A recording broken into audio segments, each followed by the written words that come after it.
the kindness no one saw.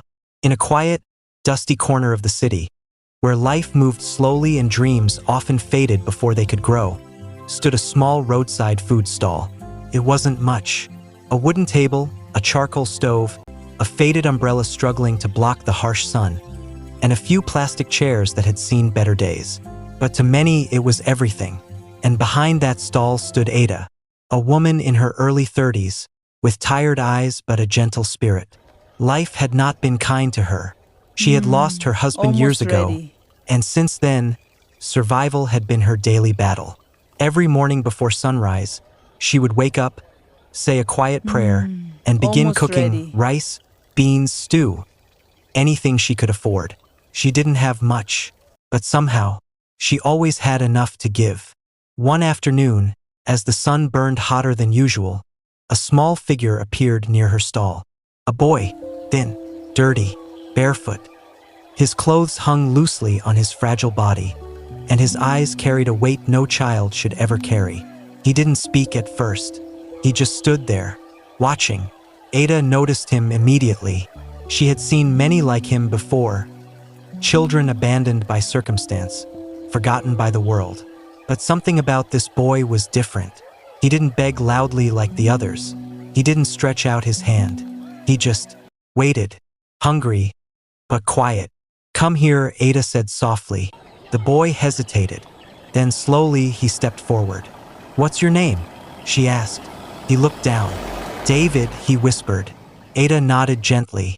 "Have you eaten today?" He shook his head. Without another word, she served him a plate of rice and stew, one of the better portions she had prepared for paying customers. She placed it in front of him. "Sit, eat." David looked at the food like it wasn't real, like it might disappear. Then, cautiously, he sat down and began to eat, first slowly, then faster, then like someone who hadn't eaten in days. Ada watched quietly. Something tightened in her chest. From that day on, David came back. Every day, same time, same silence. And every day, Ada fed him. Days turned into weeks. Weeks turned into months. Months into years. For 5 years, that small roadside stall became David's place of refuge. Ada never asked too many questions, and David never shared too much. But a bond formed, unspoken, deep, real. Sometimes, Ada would ask gently, "Where are your parents?" David would look away. "They're gone." She didn't push further. Some wounds don't need reopening. Despite her struggles, Ada made sure David never went hungry. Even on days when business was bad. Even when she barely made enough. Even when she herself had to eat less.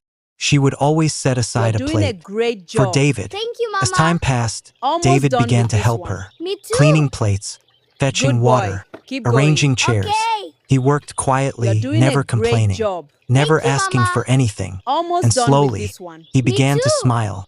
To outsiders, boy. it looked Keep like going. nothing special. Okay. Just a poor woman You're doing helping a a street great boy. job. But Thank you, in the Mama. eyes of heaven, Almost something done with powerful this one. was Me being too. written. One evening, Good boy. as the sun Keep dipped going. below the Okay. horizon, Ada You're sat doing a beside great David. job. "You know," Thank you, she said, Mama. "God Almost sees done with everything this we one. do, Me too. even the small things." Good boy. David looked Keep at her. going. "Do you Okay. think he sees You're me?" doing a Ada great smiled job. softly. Thank you, Mama. "He never lost Almost sight of done you." with this one. David Me didn't too. respond. But for the Good first boy. time, Keep going. hope flickered in Okay. his eyes. What Ada didn't know was that David wasn't just another street child, and his story was far from ordinary. The day destiny arrived. It was a normal afternoon, or at least, started that way. The air was calm. The street was quiet. Ada was serving her regular customers while David sat nearby, helping as usual. Nothing felt different. Nothing warned them that everything was about to change.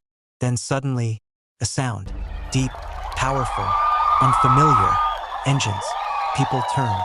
Heads lifted. Eyes narrowed. Because cars like that didn't belong there. One by one, four luxury vehicles drove into the dusty street. Black, shining, expensive beyond imagination. They moved slowly, almost too slowly, like they were searching, looking, hunting for something or someone. The entire street fell silent. Even the wind seemed to pause. The cars stopped, right in front of Ada's stall. Ada frowned slightly, confused, nervous. People like that didn't come to places like this. Not for food, not for anything. The doors opened, and men stepped out, well-dressed, serious, powerful. Their presence alone changed the atmosphere. David froze. His body stiffened. His breathing changed. Something inside him shifted. Ada noticed immediately. "David, what is it?" she asked softly, but he didn't answer. His eyes were locked on the men, and for the first time, there was fear. One of the men stepped forward.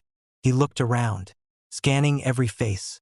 Then his eyes landed on David, and everything stopped. "It's him," the man said quietly. Another man stepped forward quickly. "David?" The name hit the air differently this time. Heavier, deeper, like it carried history. David stood slowly, his hands trembling, his voice barely audible. "Uncle?" Ada's heart skipped. "Uncle?" The men rushed toward him. One of them dropped to his knees, holding David's shoulders. "We've been looking for you. For years." Ada stood frozen, confused, trying to understand. "What is going on?" she asked. The man turned to her, his eyes filled with gratitude, and something else, respect. "You don't know who this boy is, do you?" Ada shook her head slowly.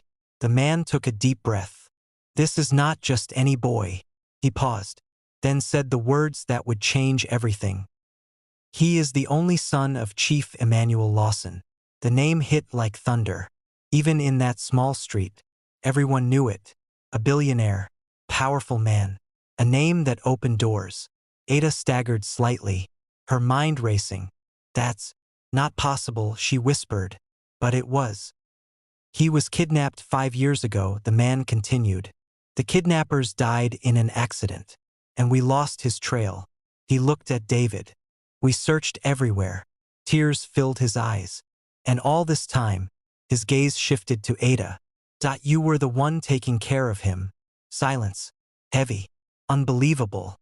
Ada looked at David, the boy she had fed, protected, loved in her own quiet way. Not just a You're street doing a child, great but a job. lost heir. Thank you, Mama. David turned to her, Almost done with tears this one. now running Me down his too. face. You Good boy. never Keep treated me going. like I was Okay. nothing." Ada's You're voice doing a broke. great "You job. were never Thank nothing." you, Mama. The men stood Almost done with respectfully, this one. Me waiting, too. because even they could Good see boy. this Keep was going. more than a Okay. reunion. This was something sacred. David stepped forward and hugged her tightly. "I don't want to go," he whispered. Ada held him close, her heart torn between love and truth. "You have to," she said gently. "This is your family." "But you're my family too," he cried. Ada closed her eyes, fighting tears. "Sometimes, God brings people into our lives for a season," she said softly. "But that doesn't make the love any less real." The men stood quietly. Even they were moved. Finally, David pulled away.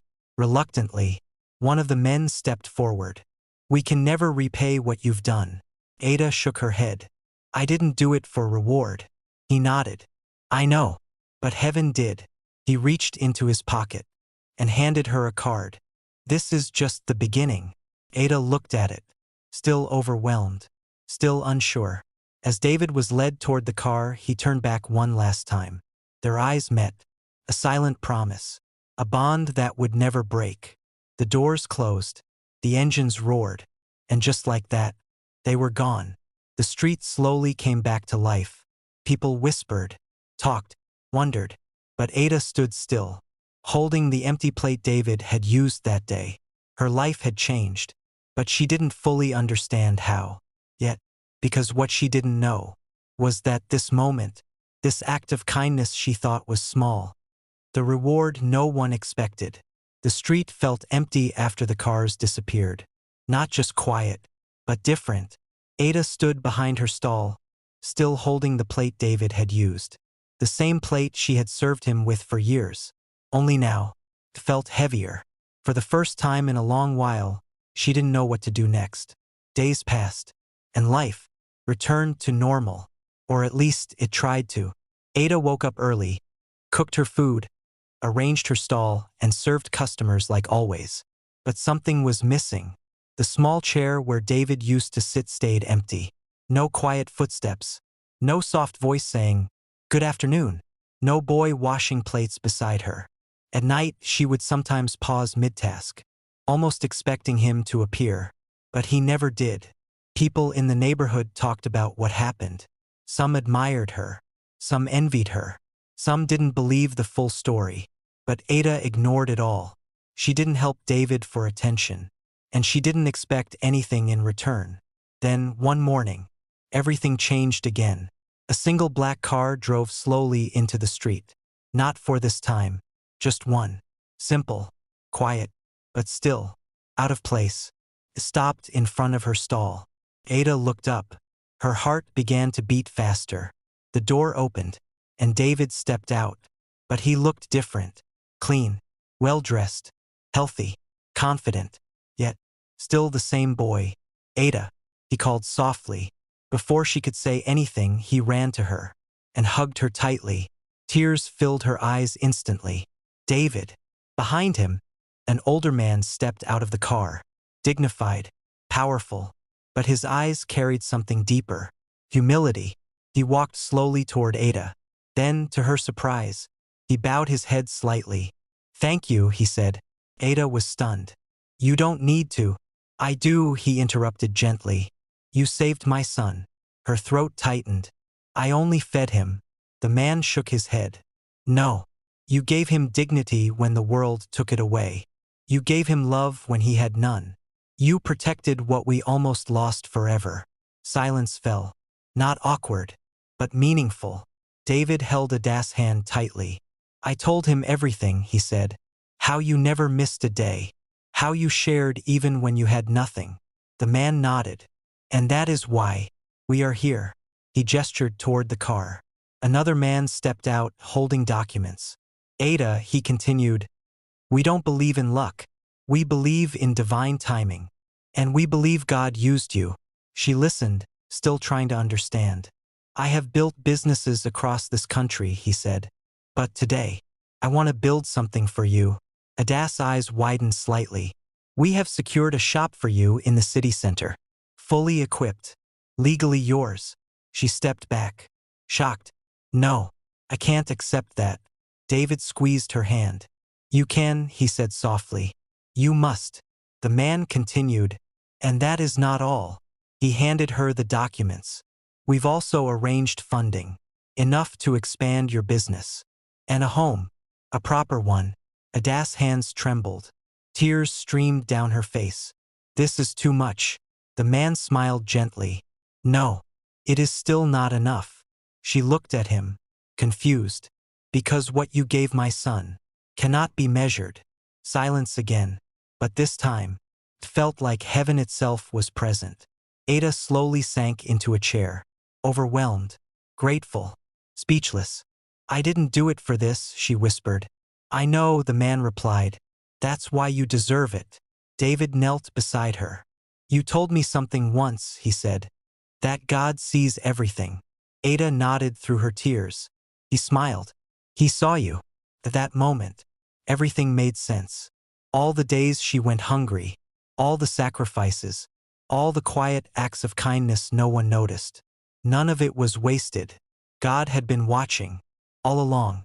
Weeks later, Ada's life transformed. Her small roadside stall became a thriving restaurant. Clean. Beautiful. Full of customers. But one thing never changed. Every day, she still set aside a plate of food. Not for David this time, but for any hungry child who might pass by. Because she understood something most people never do. Kindness is never lost. It only waits for the right moment to return. David visited often, not as a helpless boy, but as family.